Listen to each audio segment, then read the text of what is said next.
ಕರ್ತನಲ್ಲಿರುವ ಪ್ರೀತಿ ದೇವ ಜನರೇ, ಮತ್ತೊಂದು ದಿನದಲ್ಲಿ ನಾವು ದೇವರಾಗಿರುವಂಥ ಯೇಸು ಕರ್ತನ ನಾಮದಲ್ಲಿ ಕೂಡಿ ಬರುವ ಹಾಗೆ ಅವರು ಅನುಗ್ರಹಿಸಿಕೊಟ್ಟಂಥ ಕೃಪೆಗಾಗಿ ನಾನು ದೇವರಿಗೆ ಸ್ತೋತ್ರವನ್ನು ಸಲ್ಲಿಸ್ತೇನೆ. ಈ ಲೋಕದಲ್ಲಿ ದೇವರಾಗಿರುವಂಥ ಯೇಸು ಕರ್ತನ ಸುವಾರ್ತೆ ಸಾರಲಿಕ್ಕೋಸ್ಕರವಾಗಿ ಅನೇಕರ ರಕ್ತಗಳು ಹರಿಯಲ್ಪಟ್ಟಿದೆ. ಯೇಸು ಕರ್ತನಿಗಾಗಿ ರಕ್ತವ ಸಾಕ್ಷಿಯಾಗಿ ಸಾಯಲ್ಪಟ್ಟಂಥವರು ಅಧಿಕ. ಮುಖ್ಯವಾಗಿ ನೋಡಬೇಕಾದರೆ ಯೇಸು ಕರ್ತನ ಪ್ರೀತಿಯು ಸಾದೃಶ್ಯವಾದದ್ದೇ ರಕ್ತದಿಂದ. ಆತನ ರಕ್ತವು ಸಕಲ ಪಾಪಗಳನ್ನು ಪರಿಹರಿಸುವಂಥದ್ದು ಮಾತ್ರವಲ್ಲದೆ ಯೇಸು ಕರ್ತನ ರಕ್ತವು ಇಂದಿಗೂ ಸಹ ಮನುಷ್ಯರನ್ನು ವಿಮೋಚಿಸಲಿಕ್ಕೆ ಜೀವಂತವಾದಂತಹ ಸಾಕ್ಷಿಯಾಗಿದೆ. ಇಂದು ಯೇಸುವಿಗಾಗಿ ಜೀವಿಸುತ್ತಾ ಇರುವಂಥ ಪ್ರತಿಯೊಬ್ಬ ದೇವಜನ ದೈವ ಮಕ್ಕಳುಗಳು ಸಹ ಅವರು ಪ್ರಾಣವನ್ನು ಲೆಕ್ಕಿಸದಂತೆ ಕರ್ತನಿಗಾಗಿ ಜೀವಿಸಲಿಕ್ಕಾಗಿ ಅವರು ಬದ್ಧರಾಗಿರುತ್ತಾರೆ. ಇಂದು ನೀವು ಸಹ ಅದೇ ರೀತಿಯಲ್ಲಿ ಇದ್ದೀರಾ. ಈ ದಿನದಲ್ಲಿ ತನ್ನ ಪ್ರಾಣವನ್ನೇ ಲೆಕ್ಕಿಸದಂತೆ ಕರ್ತನಾದ ಯೇಸುವನ್ನು ನರಭಕ್ಷಕರಿಗೆ ತಿಳಿಸಲಿಕ್ಕೋಸ್ಕರವಾಗಿ ಯೇಸುವಿನ ಪ್ರೀತಿಯನ್ನು ಸಾರಲ್ಪಟ್ಟಂಥ ದೇವ ಮನುಷ್ಯನ ಬಗ್ಗೆ ನಾವು ನೋಡಲಿಕ್ಕಿದ್ದಾನೆ. ಆತನ ಹೆಸರು ಜಾನ್ ಗಿಬ್ಸನ್ ಪ್ಯಾಟನ್ ಎಂಬುದಾಗಿ ಹೇಳಿ.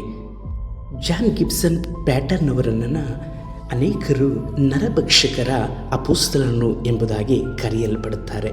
ಯಾಕಂದರೆ ಸ್ವಲ್ಪವೂ ಭಯವಿಲ್ಲದಂತೆ ನರಭಕ್ಷಕರ ಬಳಿಯಲ್ಲಿ ಹೋಗಿ ಯೇಸು ಕರ್ತನ ಪ್ರೀತಿಯನ್ನು ಅವರು ಸಾರಲಿಕ್ಕಾಗಿ ಬದ್ಧತೆಯನ್ನು ತೋರಿಸುತ್ತಾರೆ.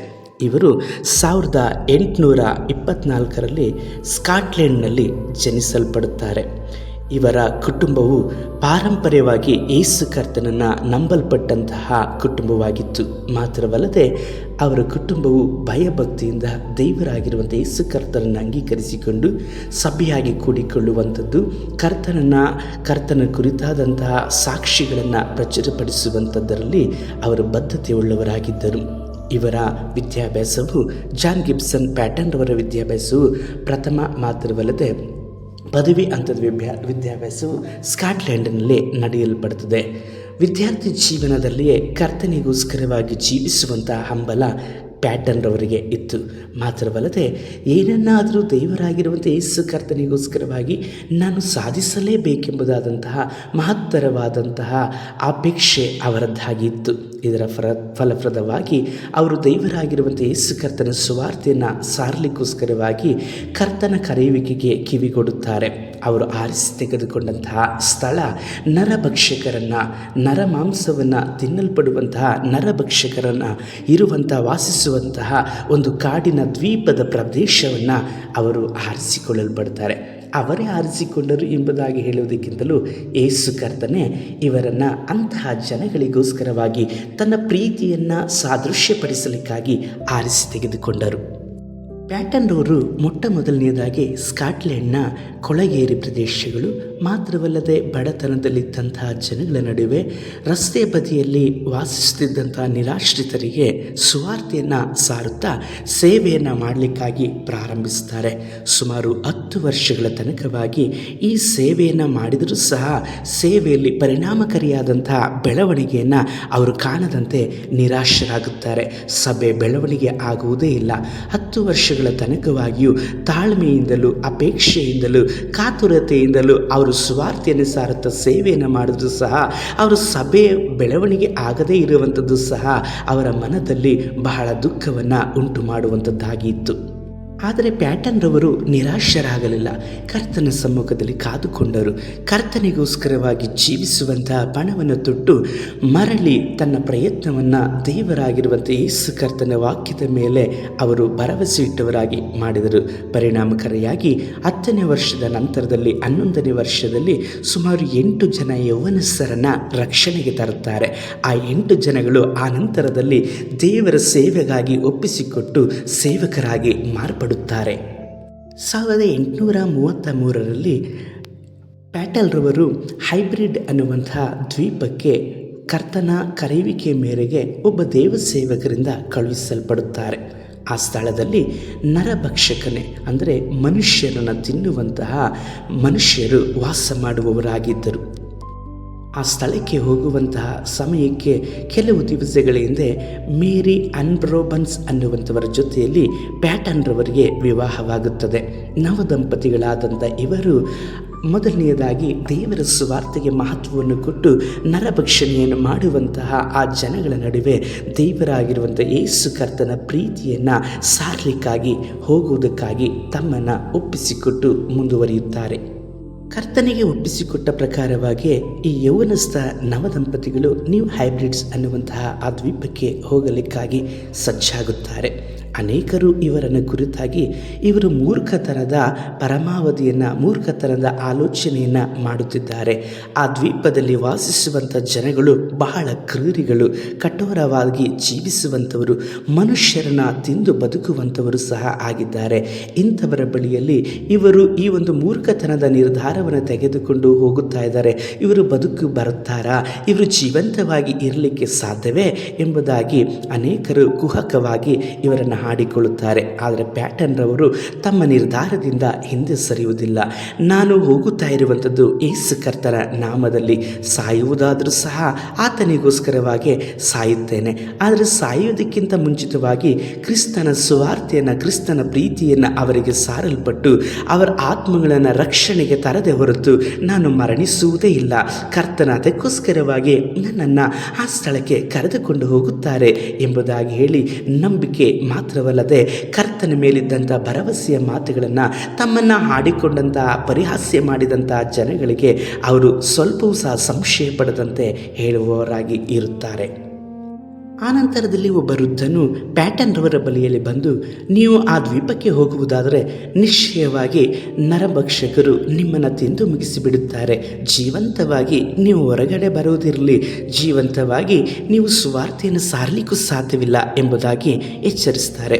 ಆದರೆ ಪ್ಯಾಟನ್ ರವರು ಅವರ ಮಾತನ್ನು ಕೇಳಿ, ಅಯ್ಯೋ, ಆ ಜನಗಳಿಗೆ ನಾನು ಯೇಸು ಕರ್ತನ ಸುವಾರ್ತೆಯನ್ನು ಸಾರದಂತೆ ನಾನು ಸಾಯಲ್ಪಟ್ಟು ಹುಳುಗಳು ತಿನ್ನುವುದಕ್ಕಿಂತಲೂ ಸಹ ಅವರಿಗೆ ನಾನು ಆಹಾರವಾಗಿ ಯೇಸು ಕರ್ತನ ಸುವಾರ್ತೆಯನ್ನು ಸಾರಿ ಸಾಯುವಂಥದ್ದೇ ಮೇಲಲ್ಲವೇ ಎಂಬುದಾಗಿ ಹೇಳಿ ಅವರು ಸಂತೋಷವಾಗಿಯೇ ಅವರಿಗೆ ಉತ್ತರವನ್ನು ಕೊಡುವವರಾಗಿ ಇದ್ದರು. ನಂತರದಲ್ಲಿ 1858ರಲ್ಲಿ ಒಂದು ಬಾರಿ ತನ್ನ ಹೆಂಡತಿಯ ಜೊತೆಯಲ್ಲಿ ಅವರು ಆ ಒಂದು ದ್ವೀಪ ಪ್ರದೇಶಕ್ಕೆ ಹೋಗಲಿಕ್ಕಾಗಿ ಪ್ರಾರ್ಥನೆಗೆ ಕುಳಿತುಕೊಂಡಾಗ ಕರ್ತನ ವಾಕ್ಯವನ್ನು ಹಿಡಿದುಕೊಂಡು ಆ ದ್ವೀಪಕ್ಕೆ ಹೋಗಲಿಕ್ಕಾಗಿ ಅವರು ಪ್ರಯತ್ನವನ್ನು ಮಾಡುತ್ತಾರೆ. ಅದೇನೆಂಬುದಾಗಿ ನೋಡುವುದಾದರೆ ಮತ್ತಾಯ 28ರಲ್ಲಿ ಹೇಳಲ್ಪಟ್ಟ ಪ್ರಕಾರವಾಗಿ ಯುಗದ ಸಮಾಪ್ತಿಯವರೆಗೂ ಎಲ್ಲ ದಿವಸವೂ ನಿಮ್ಮ ಸಂಗಡ ಇರುವೆನೆಂಬುದಾಗಿ ಹೇಳಲ್ಪಟ್ಟಂತಹ ಆ ವಾಗ್ದಾನವನ್ನು ತನ್ನ ಪತ್ನಿಯ ಜೊತೆಯಲ್ಲಿ ಆರೈಕೆ ಮಾಡಿ ಆ ವಾಗ್ದಾನವನ್ನು ಹಿಡಿದುಕೊಂಡು ಆ ದ್ವೀಪದಲ್ಲಿ ವಾಸಿಸುವಂಥ ನರಭಕ್ಷಕರ ನಡುವೆ ತನ್ನ ಪತ್ನಿಯೊಡನೆ ಅವರು ಸುವಾರ್ತೆಯ ಸೇವೆಯನ್ನು ಮಾಡಲಿಕ್ಕಾಗಿ ಹೋಗಲ್ಪಡುತ್ತಾರೆ. ಆ ದ್ವೀಪವನ್ನು ಸೇರಿ ತನ್ನ ಅನ್ನುವಂತಹ ಒಂದು ಪ್ರದೇಶದಲ್ಲಿ ಅವರು ವಾಸ ಮಾಡಲಿಕ್ಕಾಗಿ ಆರಿಸಿಕೊಳ್ಳುತ್ತಾರೆ.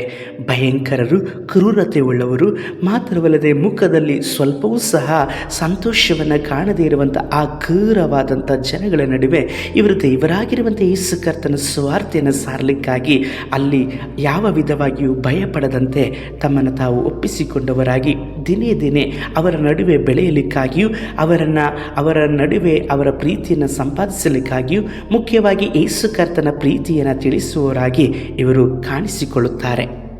ಅನಾಗರಿಕರಾದಂತಹ ಆ ನರಮಾಂಸ ಭಕ್ಷಕರಲ್ಲಿ ಕರ್ತನಾದಂಥ ಯೇಸು ಕರ್ತನ ಸುವಾರ್ತೆಯನ್ನು ಸಾರಲಿಕ್ಕಾಗಿ ತಮ್ಮನ್ನು ಸಮರ್ಪಿಸಿಕೊಂಡಂಥದ್ದು ಪ್ಯಾಟನ್ ರವರು. ಮಾತ್ರವಲ್ಲದೆ ಆ ಅನಾಗರಿಕರ ನಡುವೆ ಕರ್ತನ ಸುವಾರ್ತೆಯನ್ನು ಸಾರುವುದರಲ್ಲಿ ಇವರು ಸಂತೋಷವುಳ್ಳವರಾಗಿದ್ದರು. ಅದೇ ಒಂದು ಸ್ಥಳದಲ್ಲಿ ಇವರಿಗೆ ಸುಂದರವಾದಂಥ ಮಗು ಸಹ ಜನಿಸಲ್ಪಟ್ಟಿತು. ಆ ಮಗುವಿನ ಜನನದ ಸಂತೋಷದಲ್ಲಿ ಇರುವಾಗಲೇ ಪ್ಯಾಟನ್ ರವರ ಹೆಂಡತಿ ಮಾತ್ರವಲ್ಲದೆ ಮಗು ತೀವ್ರವಾದಂಥ ಅನಾರೋಗ್ಯದಿಂದ ಆ ದ್ವೀಪದಲ್ಲಿಯೇ ಸಾಯಲ್ಪಟ್ಟರು. ಅವರ ಹೆಂಡತಿ ಮತ್ತು ಮಗುವನ್ನು ಆ ದ್ವೀಪದಲ್ಲೇ ಅವರು ಹೂಣಿಟ್ಟು ಶವ ಸಂಸ್ಕಾರವನ್ನು ಮಾಡಿ ಕಣ್ಣೀರಿಡುತ್ತಾ ಕರ್ತನನ್ನು ದೃಷ್ಟಿಸಿದರು. ಆದರೆ ಕರ್ತನ ವಾಗ್ದಾನ ಅವರಿಗೆ ನೆನಪಾಯಿತು. ಪ್ಯಾಟನ್ರವರು ಹೇಳುವ ಹಾಗೆ, ನನ್ನ ಹೆಂಡತಿ ಮತ್ತು ಮಗುವನ್ನು ಊಣಿಡುವಂತಹ ಸಮಯದಲ್ಲಿ ದೇವರು ಯುಗದ ಸಮಾಪ್ತಿಯವರೆಗೂ ಎಲ್ಲ ದಿವಸವೂ ನಿನ್ನ ಸಂಗಡ ಇರುತ್ತೇನೆ ಎಂಬುದಾಗಿ ಹೇಳಿದಂತಹ ಆ ವಾಗ್ದಾನವು ಇಲ್ಲದಿದ್ದರೆ ನಾನು ನಿಶ್ಚಯವಾಗಿ ನನ್ನ ಹೆಂಡತಿ ಮತ್ತು ಮಕ್ಕಳೊಡನೆಯೇ ಸತ್ತು ಹೋಗುತ್ತಿದ್ದನೇನು. ಆದರೆ ಕರ್ತನು ನಂಬಿಗಸ್ತನು. ಆತನು ಹೇಳಿದ ಹಾಗೆ ನನ್ನ ಜೊತೆಯಲ್ಲಿದ್ದುಕೊಂಡು ಆ ದ್ವೀಪ ನಿವಾಸಿಗಳಲ್ಲಿ ಇರುವಂತಹ ನರಭಕ್ಷಕರಿಗೆ ಸುವಾರ್ತೆಯನ್ನು ಸಾರಲಿಕ್ಕಾಗಿ ನನ್ನನ್ನು ಬಲವಾಗಿ ಉಪಯೋಗಿಸಿದರು ಎಂಬುದಾಗಿ ಹೇಳಿ ತಮ್ಮ ಆತ್ಮ ಚರಿತ್ರೆಯಲ್ಲಿ ಬರೆದುಕೊಳ್ಳುತ್ತಾರೆ. ತನ್ನ ಹೆಂಡತಿಯ ಮತ್ತು ಮಗುವಿನ ಮರಣ ಪ್ಯಾಟನ್ರವರನ್ನು ಕದ ಸಲ್ಲಿಸಲಿಕ್ಕೆ ಸಾಧ್ಯವಾಗಲಿಲ್ಲ. ಬದಲಾಗಿ ದೇವರಾಗಿರುವಂಥ ಯೇಸು ಕರ್ತನ ಸುವಾರ್ತೆಯನ್ನು ಸಾರಲಿಕ್ಕೋಸ್ಕರವಾಗಿ ಬಂದಂತಹ ಆ ಜನಗಳಿಗೆ ಸುವಾರ್ತೆಯನ್ನು ಸಾರಿಯೇ ತೀರುತ್ತೇನೆಂಬುದಾದಂತಹ ಬಲವಾದಂತಹ ನಿರ್ಧಾರ, ಕರ್ತನ ವಾಗ್ದಾನ ಪ್ಯಾಟನ್ರವರನ್ನು ಬಲಪಡಿಸಿತು. ಮಾತ್ರವಲ್ಲದೆ ಅನೇಕ ಬಾರಿ ಆ ನರಭಕ್ಷಕರ ಬಾಯಿಯಿಂದಲೂ ಸಹ ಹಿಂಸೆಯಿಂದಲೂ ಸಹ ಪ್ಯಾಟನ್ರವರು ತಪ್ಪಿಸಿಕೊಂಡು ಬದುಕುವ ಹಾಗೆ ಕರ್ತನು ಅನುದಿನವೂ ಸಹ ಅವರ ಜೊತೆಯಲ್ಲಿದ್ದು ಅವರ ವಾಗ್ದಾನದ ಹಾಗೆ ನಡೆಸಲ್ಪಟ್ಟರು. ಆ ನರಮಾಂಸ ಭಕ್ಷಕರು ಪ್ಯಾಟನ್ರವರಲ್ಲಿ ಇದ್ದಂಥ ಅನೇಕ ವಸ್ತುಗಳನ್ನು ಕದ್ದುಕೊಂಡರು. ಮಾತ್ರವಲ್ಲದೆ ಪ್ಯಾಟನ್ರ ಜೊತೆಯಲ್ಲಿದ್ದಂಥ ಇತರ ಸೇವಕರನ್ನು ಸಹ ಅವರು ಕೊಂದು ತಿಂದು ಬಿಟ್ಟರು. ಆದರೆ ಪ್ಯಾಟನ್ಗಾದರೂ ಏನೂ ಸಹ ಮಾಡಲಿಕ್ಕೆ ಸಾಧ್ಯವಾಗಲೇ ಇಲ್ಲ. ಕರ್ತನ ವಾಗ್ದಾನ ಅವರ ಜೊತೆಯಲ್ಲಿದ್ದು ಅವರ ಪ್ರಾಣವನ್ನು ರಕ್ಷಿಸುತ್ತಾ ಇತ್ತು. ಯಾಕಂದರೆ ದೇವರಾಗಿರುವಂಥ ಯೇಸು ಕರ್ತನು ಪ್ಯಾಟನ್ರವರನ್ನು ಆ ನರಭಕ್ಷಕರಿಗೆ ದೊಡ್ಡ ಸೇವಕನಾಗಿಯೂ ತನ್ನ ಗುರುತಾಗಿಯೂ ಸಹ ಇಡಲ್ಪಟ್ಟವರಾಗಿದ್ದರಿಂದ ದಿನೇ ದಿನೇ ನರಭಕ್ಷಕರಿಗೆ ಸುವಾರ್ತೆಯನ್ನು ಸಾರಲ್ಪಟ್ಟು ಅವರನ್ನು ರಕ್ಷಣೆಗೆ ತರುವಂತಹ ಮಾರ್ಗದಲ್ಲಿ ಪ್ಯಾಟನ್ರವರು ಯಶಸ್ವಿಯೂ ಸಹ ಆಗಲ್ಪಟ್ಟರು.